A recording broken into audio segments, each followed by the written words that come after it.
Assalamualaikum warahmatullahi wabarakatuh. Selamat siang teman-teman semuanya. Perkenalkan, kami dari kelompok 8 akan melanjutkan presentasi pada hari ini. Kelompok kami akan membahas tentang bab demokrasi aksi. Dengan 4 subbahasan, yang pertama ada parameter demokrasi yang akan dijelaskan oleh saya sendiri, Rini Pratiwi. Yang kedua ada demokrasi di Indonesia yang akan dijelaskan oleh Muhammad Akmali. Yang ketiga ada Islam dan demokrasi yang akan dijelaskan oleh Meladiana Divah. Dan subbab yang terakhir yaitu aksi demonstrasi di Indonesia akan dijelaskan oleh Muhammad Syihab Ada. Sebelum memulai presentasi pada hari ini, saya selaku moderator ingin mengucapkan terima kasih kepada Ibu Luru Saraswati selaku dosen pembimbing mata kuliah Pendidikan Kewarganegaraan di kelas PBI 4B atas kesempatan yang diberikan kepada kelompok kami. Untuk pembahasan yang pertama, yaitu parameter demokrasi. Parameter demokrasi adalah bentuk yang digunakan untuk mengukur demokrasi di suatu negara, untuk mengetahui apakah suatu negara tersebut sudah melaksanakan demokrasi atau belum. Untuk parameter demokrasi terdapat 4 parameter. Yang pertama yaitu pembentukan pemerintahan melalui pemilu. Terbentuknya suatu pemerintahan dilakukan dalam sebuah pemilihan umum yang dilaksanakan dengan jujur dan teliti. Di Indonesia sendiri terdapat asas pemilu yaitu luber-jurdil. Lalu yang kedua, ada sistem pertanggungjawaban pemerintahan. Jadi pemerintah yang dihasilkan dari pemilu harus mempertanggungjawabkan kinerjanya secara transparan dalam periode tertentu. Di Indonesia sendiri, presiden akan memberikan pertanggungjawaban atas kinerjanya kepada Majelis Permusyawaratan Rakyat atau MPR. Yang ketiga yaitu pengaturan sistem dan distribusi kekuasaan negara. Jadi kekuasaan negara dijalankan secara distributif untuk menghindari penumpukan kekuasaan dalam satu tangan. Jadi penyelenggaraan kekuasaan negara haruslah diatur dalam suatu tata peraturan perundang-undangan yang membatasi dan sekaligus memberikan petunjuk dalam pelaksanaannya. Beberapa aturan tersebut adalah pembagian kekuasaan antara lembaga eksekutif yaitu presiden dan wakil presiden, legislatif seperti DPR, dan juga yudikatif yaitu MA dan sebagainya. Dan parameter yang terakhir yaitu pengawasan oleh rakyat. Jadi demokrasi membutuhkan sistem pengawasan oleh rakyat terhadap jalannya pemerintahan, sehingga terjadi mekanisme yang memungkinkan check and balance terhadap kekuasaan yang dijalankan oleh lembaga eksekutif dan juga lembaga legislatif. Untuk materi selanjutnya yaitu demokrasi di Indonesia akan dijelaskan oleh teman saya. Waktu dan tempat dipersilakan. Materi selanjutnya tentang demokrasi di Indonesia. Dalam Undang-Undang Dasar Negara Republik Indonesia tahun 1945 tidak ada penyebutan kata demokrasi secara eksplisit atau tersurat. Akan tetapi nilai-nilai demokratis termuat dalam batang tubuh Pasal 2 Undang-Undang Dasar Negara Republik Indonesia tahun 1945. Nilai-nilai demokrasi misalnya dapat dilihat dalam ketentuan Pasal 1 Ayat 2 Undang-Undang Dasar 1945 yang menyatakan bahwa kedaulatan berada di tangan rakyat dan dilaksanakan berdasarkan Undang-Undang Dasar. Selain itu, nilai-nilai demokrasi juga dapat dilihat dari ketentuan pemilihan umum dalam Pasal 22E Undang-Undang Dasar 1945 yang berasaskan luber-jurdil serta pemilihan kepala daerah secara demokratis. Selanjutnya, perkembangan demokrasi di Indonesia. Perkembangan demokrasi di Indonesia dapat dibagi dalam 4 periode. Periode pertama pada tahun 1995 sampai 1959, masa demokrasi parlemen yang menonjolkan peranan parlemen serta partai-partai. Periode yang kedua pada tahun 1959 sampai 1965, masa demokrasi terpimpin yang dalam banyak aspek telah menyimpang dari demokrasi konstitusional dan lebih menampilkan dominasi presiden dan terbatasnya peran partai politik, serta peran ABRI sebagai unsur sosial politik yang meluas. Periode yang ketiga pada tahun 1966 sampai 1998, masa demokrasi Pancasila, era Orde Baru, yang merupakan demokrasi yang menonjolkan arogansi kekuasaan. Periode yang keempat pada tahun 1999 sampai sekarang, masa demokrasi Pancasila, demokrasi konstitusional era reformasi dengan berakar pada kekuatan multipartai yang berusaha mengembalikan perimbangan kekuatan antara lembaga negara, antara eksekutif, legislatif, dan yudisial. Selanjutnya, saya akan membahas tentang Islam dan demokrasi. Ketika berbicara tentang hubungan antara agama dengan demokrasi, dalam hal ini agama Islam, menurut Komarudin Hidayat, ada 3 model yang harus diperhatikan, yaitu hubungan yang bersifat negatif, netral, dan positif. Hubungan yang pertama diistilahkan dengan agama versus demokrasi. Hubungan yang kedua disebut dengan sekularisasi politik, dan yang ketiga yaitu teodemokrasi. Ketiga model tersebut dapat dijelaskan sebagai berikut. Yang pertama yaitu agama versus demokrasi. Dalam model ini, agama dan demokrasi tidak dapat disatukan atau dipertemukan, dan bahkan berlawanan. Yang kedua yaitu sekularisasi politik. Pada model ini, hubungan agama dan demokrasi adalah bersifat netral, yaitu urusan agama dan urusan politik berjalan sendiri-sendiri.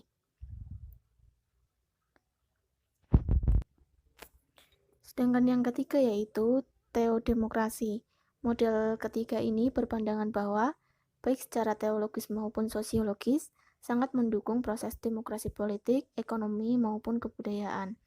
Karena semua agama dan tradisi berkembang dengan misi untuk melindungi dan menjunjung tinggi harkat manusia. Oleh karena itu, meskipun agama tidak secara sistemis mengajarkan praktek demokrasi, namun agama memberikan etos, spirit, dan muatan doktrinal yang mendorong bagi terwujudnya kehidupan demokratis. Selanjutnya, tanggapan terhadap konsep demokrasi.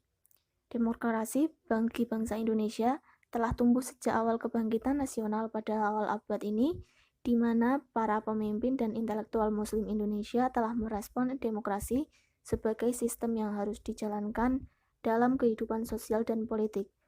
Pernyataan ini pertama kali dikemukakan oleh Serikat Islam atau SI dalam kongres keduanya pada tahun 1917 yang isinya menuntut pemerintah kolonial Belanda pada masa itu untuk menerapkan sistem yang demokratis di Indonesia.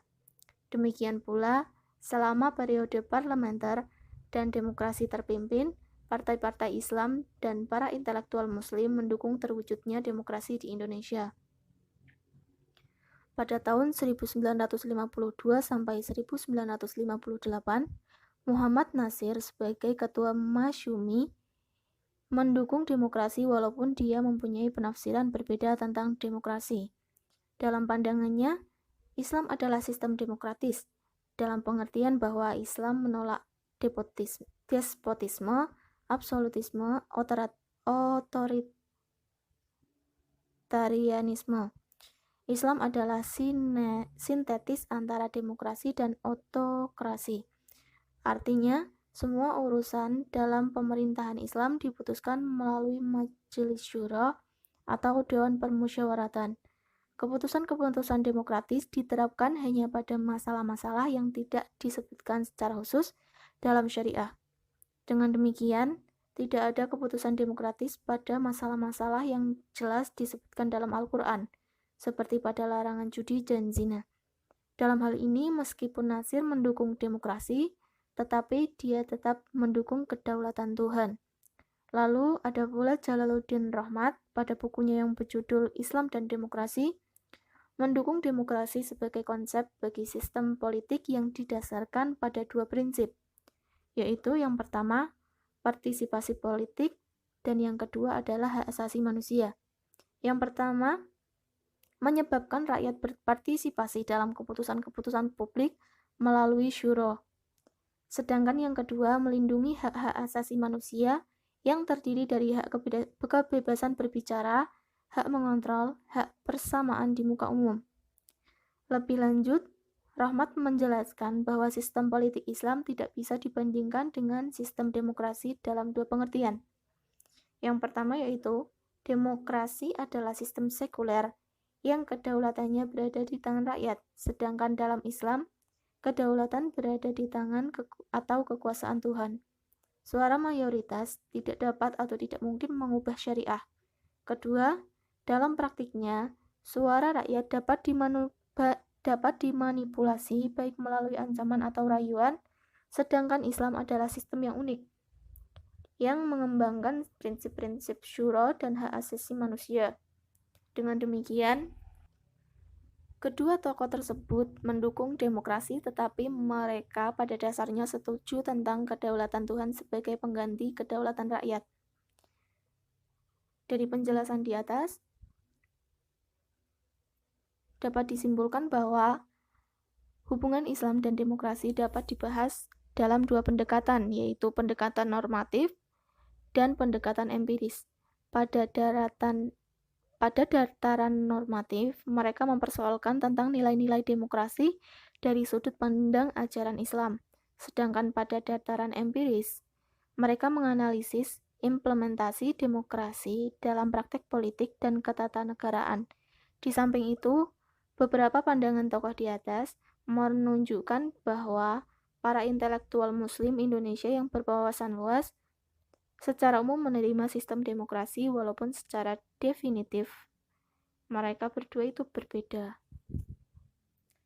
Untuk selanjutnya akan disampaikan oleh presenter yang selanjutnya, saya silakan. Baik, Assalamualaikum warahmatullahi wabarakatuh. Saya Muhammad Syab Ada akan meneruskan pemateri sebelumnya ya. Materi yang saya akan bawakan ini adalah tentang aksi demonstrasi di Indonesia.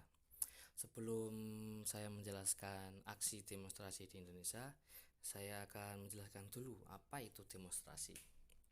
Demonstrasi atau bisa disingkat sebagai demo atau kita bisa sebut dengan kata lain unjuk rasa adalah sebuah gerakan protes yang dilakukan sekumpulan orang di hadapan umum. Jadi menyampaikan ide-ide ataupun poin-poin yang akan dituntut kepada pihak tertentu di depan umum. Unjuk rasa biasanya dilakukan untuk menyatakan pendapat suatu kelompok atau penentang kebijakan yang dilaksanakan suatu pihak, atau dapat pula dilakukan sebagai sebuah upaya penekanan secara politik oleh kepentingan kelompok. Biasanya di sini paling umum itu yang didemo negara ya, pemerintah. Unjuk rasa umumnya dilakukan oleh kelompok mahasiswa dan orang-orang yang tidak setuju dengan pemerintah dan yang menentang kebijakan pemerintah. Namun, unjuk rasa juga dilakukan oleh kelompok-kelompok lainnya dengan tujuan lainnya. Contohnya yang lainnya ya, itu seperti demo suatu pegawai sama buruh itu tidak digaji, kan mereka akan bisa dibilang unjuk rasa ke perusahaan tersebut karena mereka belum menerima gajinya. Mereka mengutarakan, biasanya mereka melakukan mogok kerja sebelum gajinya turun. Nah, unjuk rasa kadang dapat menyebabkan kerusakan terhadap benda-benda. Hal ini dapat terjadi akibat keinginan menunjukkan pendapat para pengunjuk rasa yang berlebihan.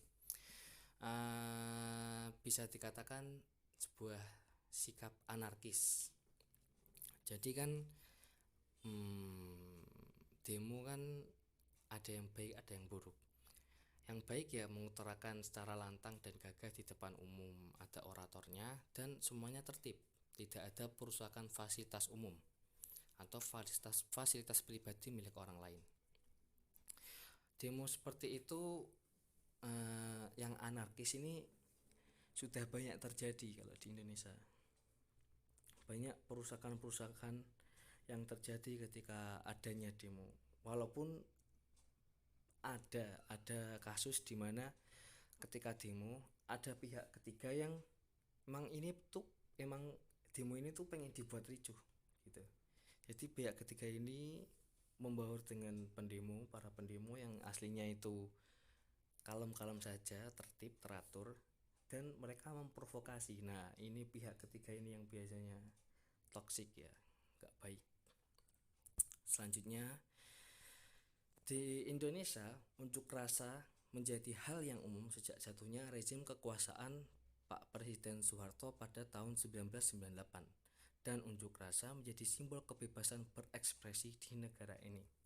Nah, pada saat itu ya gampangnya itu unjuk rasa atau demo itu mulai umum dilakukan sejak tahun 1998 karena adanya rezim Pak Soeharto ini.